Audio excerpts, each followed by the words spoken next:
నమస్తే. నా పేరు సునీత. నా పేరు అహ్మద్. మేమిద్దరం ప్రాథమిక పాఠశాల ఉపాధ్యాయులం. మిమ్మల్ని కలవడం ఆనందంగా ఉంది. ఈరోజు మనం భారత ప్రభుత్వం ప్రారంభించిన నిపుణ్ భారత్ గురించి చర్చించుకుందాం. నిపుణ్ భారత్ ప్రాథమిక అక్షరాస్యత మరియు గణితం యొక్క ప్రాముఖ్యత గురించి తెలియజేస్తుంది. కాబట్టి మన ఉపాధ్యాయులు దీని గురించి తెలుసుకుని సరిగ్గా అర్థం చేసుకోవడం చాలా అవసరం. మన కొత్త విద్యా విధానం ప్రకారం 5 కోట్లకు పైగా పిల్లలు ప్రాథమిక నైపుణ్యాలను ఇంకా సాధించలేకపోయారు.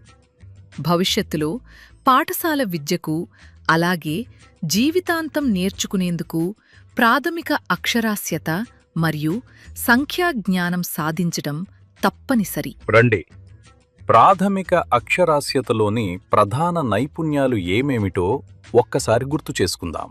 మౌఖిక భాష, ధ్వని అవగాహన మరియు డీకోడింగ్, చదవడం మరియు రాయటం. అహ్మద్ గారు, ఈ నైపుణ్యాలను సాధించటం ఎందుకు అవసరం? భాషకు సంబంధించిన ఈ నైపుణ్యాలు మిగతా అన్ని విషయాలు నేర్చుకోవడానికి కూడా అవసరం.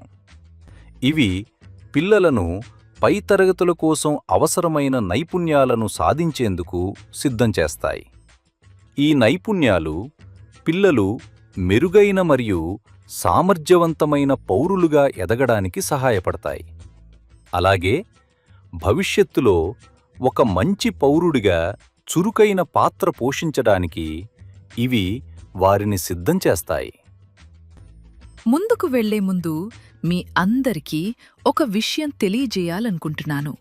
రూమ్ టు రీడ్ సంస్థ మీకోసం ప్రాథమిక అక్షరాస్యత మరియు దాని భాగాలకు సంబంధించిన కొన్ని వీడియోలు సిద్ధం చేసింది. తర్వాత అభ్యాసంతో వారు క్రమంగా పదాలు, వాక్యాలు అర్థం స్పష్టంగా చేరేలా ఉండే చిన్న పాఠ్యాలను కూడా రాయడం మొదలుపెడతారు. ఇలాంటి 9 వీడియోలున్నాయి. ప్రతి వీడియోలో ఒక నైపుణ్యం, దాని ప్రాముఖ్యత, అలాగే ఆ నైపుణ్యాన్ని అభివృద్ధి చేయడానికి అవసరమైన కార్యకలాపాలు మరియు సామాగ్రి గురించి మాట్లాడతాము.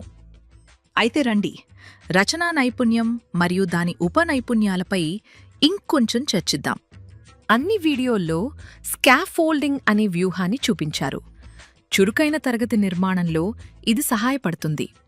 దీనిలో ఏదైనా ఒక నైపుణ్యం నేర్పేటప్పుడు ఉపాధ్యాయుడు ముందుగా ఒక నమూనా ప్రదర్శనను ఇస్తారు. క్రమంగా మద్దతును తగ్గిస్తూ పిల్లలు స్వతంత్రంగా నేర్చుకునేలా ప్రోత్సహించటం. ఈ మొత్తం ప్రక్రియలో 3 దశలు ఉన్నాయి. 1. ఉపాధ్యాయుడు మోడలింగ్ చేయడం అంటే ఐ డూ. 2. మార్గదర్శనమంటే వీ డూ. 3.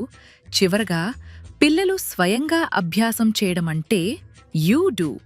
తరగతి గదిలో నేర్చుకోవడానికి అనుకూలమైన వాతావరణాన్ని కల్పించటం, అలాగే ప్రతి చిన్నారి పాల్గొనేలా చూడడం కూడా ఉపాధ్యాయుని బాధ్యతే. ఈ నేర్చుకునే ప్రయాణం మీకు ఆసక్తికరంగా ఉంటుందని ఆశిస్తున్నాను. ధన్యవాదాలు.